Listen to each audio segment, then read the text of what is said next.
Hello students, welcome to my HSC channel. आज का हमारा टॉपिक है बेटा हुंस रूल। तो आज मैं आपको हुंस रूल के बारे में थोड़ा सा एक्सप्लेन करूंगी, बताना चाहूंगी कि हुंस रूल क्या होता है। आई होप आपको समझ में भी आएगा मेरे बताने के बाद कि हुंस रूल क्या होता है। हुंस रूल, हुंस मल्टीप्लिसिटी रूल, इसको इसके नाम से भी जानते हैं बेटा हम। तो स्टार्ट करते हैं वीडियो बिना टाइम वेस्ट किए। आपको भी ज़्यादा टाइम वेस्ट नहीं करना है, मुझे भी नहीं करना है। जो टॉपिक है मुझे उसके बारे में डिस्कस करना है। ओके, चलिए स्टार्ट करते हैं। तो ध्यान से सुनिए बेटा कि हुंस रूल क्या होता है। अकॉर्डिंग टू दिस रूल बेटा, इस रूल के अनुसार किसी ऑर्बिटल की एनर्जी सेम है तो पहले सभी ऑर्बिटल में लेफ्ट साइड से एक एक इलेक्ट्रॉन भरते हैं। बाद में फिर उसी ऑर्बिटल में बेटा हम लेफ्ट साइड से दूसरे इलेक्ट्रॉन एंटी क्लॉकवाइज फिल करते हैं, मीन्स भरते हैं। ठीक है, तो थ्योरी भी लिखी हुई है बेटा हुंस मल्टीप्लिसिटी रूल की। ध्यान से देखिए बेटा, वीडियो अच्छी लग रही है ना? ठीक है, ध्यान से सुनिए।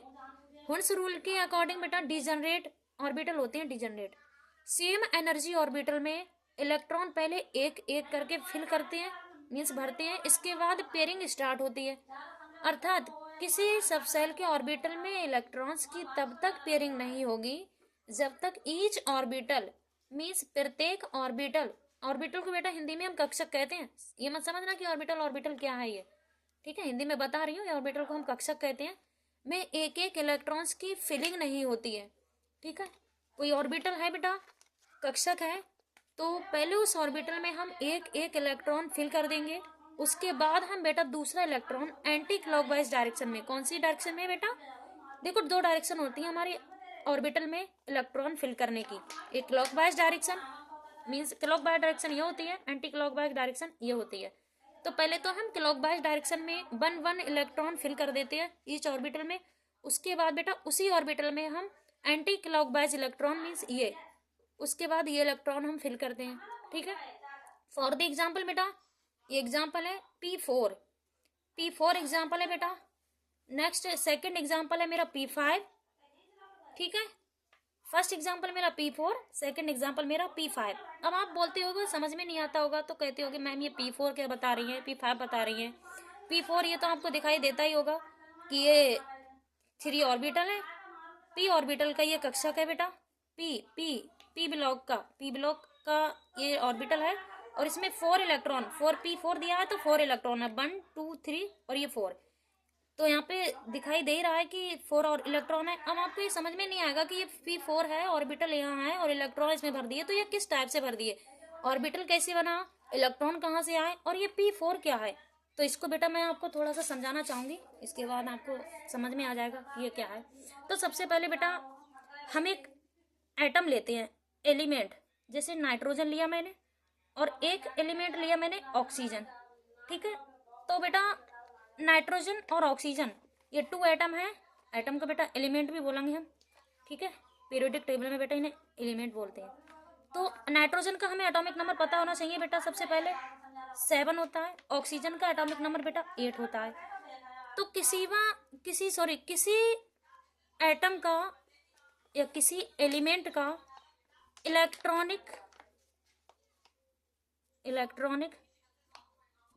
कन्फ्यूगरेशन बेटा, इलेक्ट्रॉनिक कन्फिग्रेशन बेटा, इलेक्ट्रॉनिक विन्यास कहते हैं इसे हिंदी में।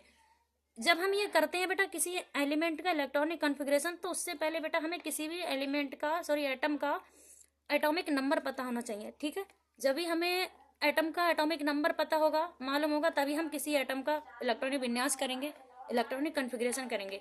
जैसे मैं नाइट्रोजन करके बता दी हूँ आपको, 1s2, 2s2, 2p3। तो देखो 1s2 2 इलेक्ट्रॉन ये हो गए, 2 इलेक्ट्रॉन हो गया 4 और 3 इलेक्ट्रॉन ये हो गए 5। ठीक है, टोटल 7 इलेक्ट्रॉन हो गए। एटॉमिक नंबर भी हमारा नाइट्रोजन का कितना है, 7। अब नेक्स्ट मैं ऑक्सीजन का करती हूँ, जैसे 1s2, 2s2, 2p4।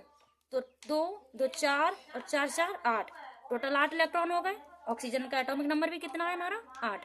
ठीक है, अब बेटा ये इसका जो लास्ट वाला आउटर मोस्ट सेल में इलेक्ट्रॉन प्रेजेंट है हमारी, आउटर मोस्ट सेल को बेटा हम हिंदी में बाह्यतम कोश कहते हैं। ठीक है, किसी भी एटम का बाह्यतम कोश आउटरमोस्ट सेल में हमें देखना है कि टोटल कितने इलेक्ट्रॉन है, क्योंकि मैंने आपको बताया था कि मेरा एग्जाम्पल था ये P4, तो मैं P वाले ऑर्बिटल को ही लूंगी, और सेकंड एग्जाम्पल मैंने बताया था P5।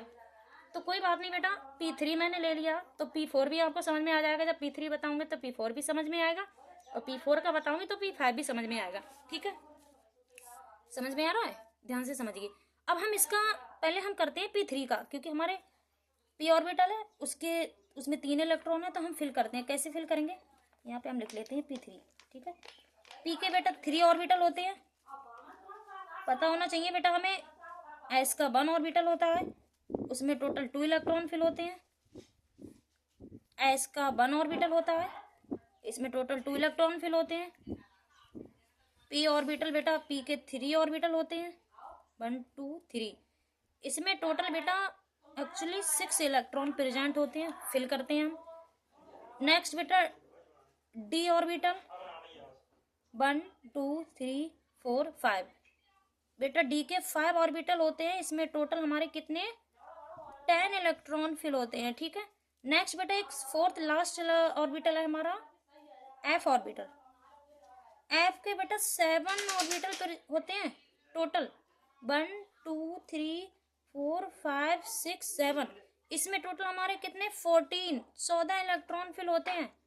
ठीक है, ध्यान रखना, लेकिन ऐसा नहीं कि आप डायरेक्टली 14 इलेक्ट्रॉन फिल कर दोगे अगर कहीं पे आपको दिखाई दे गया F ऑर्बिटल। ठीक है, ऐसा नहीं करना है हमें। According to electronic configuration electron विन्यास के बेस पर ही हमें करना होता है कि एलिमेंट के आउटर मोस्ट सेल में देखने होते हैं टोटल कितने इलेक्ट्रॉन जा रहे हैं, तो हम उतने ही फिल करेंगे। ठीक है, अब चलिए, आपका ये थोड़ा ज़्यादा हो गया, ध्यान इधर देते हैं हम। P3 मैंने लिया, P सबसे पहले हमें देखना है P क्या है, एक हमारा P ऑर्बिटल है, तो ये ऑर्बिटल हमने बनाया। P के कितने ऑर्बिटल होते हैं बेटा 3 ऑर्बिटल होते हैं, 3 ऑर्बिटल होते हैं, 3 कक्षक होते हैं। अब हमें इसमें इलेक्ट्रॉन फिल करते हैं। इलेक्ट्रॉन 3 इलेक्ट्रॉन है हमारे, तो 1 फिल कर दिया, 2 फिल कर दिया, 3 फिल कर दिया। ठीक है, अब मैंने 1 बाई 1 करके मैंने देखो बेटा पहले इस इलेक्ट्रॉन को फिल किया, फिर उसके बाद इस इलेक्ट्रॉन को फिल किया, फिर उसके बाद इस इलेक्ट्रॉन को फिल किया। एक ऑर्बिटल में मैंने एक इलेक्ट्रॉन को पहले फिल कर दिया। अब ये P3 का है। अब मैं आपको P4 का समझाती हूँ, उसके बाद हम देखेंगे कि आपको समझ में आएगा कि इसमें जब पेयरिंग स्टार्ट करते हैं हम तो किस टाइप से करते हैं। जो बात मैंने हुंड्स रूल में बोली थी, आपको बताई थी कि उसके बाद पेयरिंग स्टार्ट होती है कि मतलब किसी सबसेल के ऑर्बिटल में इलेक्ट्रॉन्स की तब तक पेयरिंग नहीं होगी जब तक प्रत्येक ऑर्बिटल में एक इलेक्ट्रॉन फिलिंग नहीं हो जाते। ठीक है, फिल नहीं हो जाते। यहाँ पे थोड़ा मिस हो गया, ये फिल नहीं हो जाते, कर लेना। ठीक है, थ्योरी में अपने अकॉर्डिंग। ठीक है, तो मैं बता रही हूँ आपको। अब 4 का भटके बताती हूँ। ठीक है, 4 का फिल करके ये हो गया। नेक्स्ट मेरा 1 2 3 ऑर्बिटल 3 बना दिए। अब पहले हम एक ऑर्बिटल में, पहले ईच ऑर्बिटल में हम इलेक्ट्रॉन फिल करेंगे। 1 2 3, 3 और इलेक्ट्रॉन तो आ गए मेरे। अब बचा मेरा एक इलेक्ट्रॉन, तो एक इलेक्ट्रॉन के बेटा मैं क्या करूंगी, इसको इसी ऑर्बिटल में एंटी क्लॉकवाइज डायरेक्शन में इसको फिल कर लूंगी। ठीक है, पेयरिंग स्टार्ट होगी, यहाँ पे होगी ना पेयरिंग स्टार्ट। समझ में आया? तो ह्यून्स रूल आपको यहाँ से समझ में आ जाएगा। जैसे नेक्स्ट एग्जांपल आपको एक मैं बताती हूँ P6 का। ठीक है, P के मैंने 3 ऑर्बिटल बना लिए, 1 2 3। ठीक है, अब इसमें मुझे 6 इलेक्ट्रॉन फिल करने हैं 3 ऑर्बिटल में। तो मैं किस टाइप से करूंगी, मुझे इलेक्ट्रॉन इस फॉर्म में फिल करने हैं कि मेरा इलेक्ट्रॉन और मेरे ऑर्बिटल ये हुंड्स रूल को फॉलो करें। ठीक है, ऐसा नहीं मैंने बताया कि मुझे पहले 6 इलेक्ट्रॉन लिए तो 2 इसमें डायरेक्टली भर दूँ, 2 इसमें फिल कर दूँ, 2 इसमें फिल कर दूँ। एक साथ नहीं फिल करना है, मुझे ध्यान रखना है कि मैं किसी भी ऑर्बिटल में अगर इलेक्ट्रॉन को फिल करेंगे हम, तो हम 1 बाई 1 करके फिल करेंगे। जैसे अब 6 इलेक्ट्रॉन दिए मुझे, ऑर्बिटल 3 है, तो इसको कैसे 1 बाई 1 करके हम फिल करते हैं। जैसे 1 2 3। ठीक है, तो मैंने स्टार्ट किया 1 2 3 इलेक्ट्रॉन मैंने फिल कर दिए। अब 6 इलेक्ट्रॉन टोटल दिए हुए हैं, तो 3 तो कर दिए मैंने, 3 बचे मेरे पास।